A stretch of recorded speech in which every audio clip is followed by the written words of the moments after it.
ریزات افغانستان خود تباه کردیم. نه کاش که افغانستان خود کوشش تباه بسیار کردم که صلح و آرامی بیاید. نتونسته. نشد که همکاری نکردن. از زحمت ما خودم راضی نیستم که به قسمی که اوضاع آمدم و بسیار زحمت کشیدم. شما من حیث یک زن چقدر رنج میکشم از اوضاعی که پیش آمده. شما میفهمین که به میلیون ها دختر زن افغان امروز به دست طالبان هستند. بسیار متاثر هستم. ما خودم از تعلیم بسیار استفاده کردیم. میخوام هر افغان است.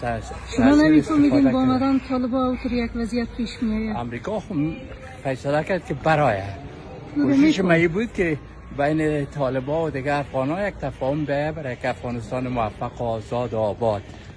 بدبختانه که اشتباهات از طرف اطراف مختلف شد او نشد، اما مسئله حل نیست تا که هم افغان‌ها به یک موافقه کلی برای که افغانستان آزاد و آباد و پیشرفته صورت نگیره. این کار ناتمام است.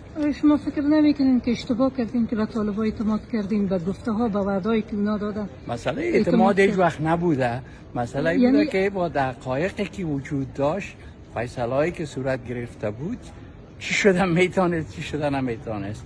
هیچ وقت مسئله اعتماد نبوده. مسئله کوشش بوده که یک تفاهم بیاید. من زیادتر افغانستان معذرت نمیخواین به خاطر آنچه که پیش آمده؟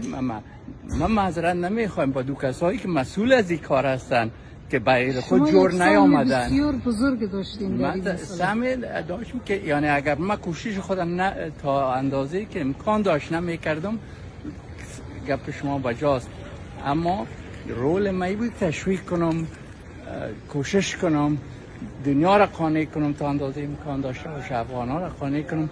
بدبختانه که کار صورت نگرفت. من راضی نیستم از قسمه که بازم میگه که اگر چیزی که من کوشش داشتم اگر تفاهم صورت میگیره ممکن جنجال زیادتر میبود. دکتر عبدالله و اشرف غنی نتونستن با یک دیگه همکاری کنن. طالب و غیر طالب چطور؟ یک مشکلی هست که باید دربارش فکر کرد که چرا چانسایی که به دست میاد از استفاده درست نمیشه. شما سلامت باشین، زنده باشین.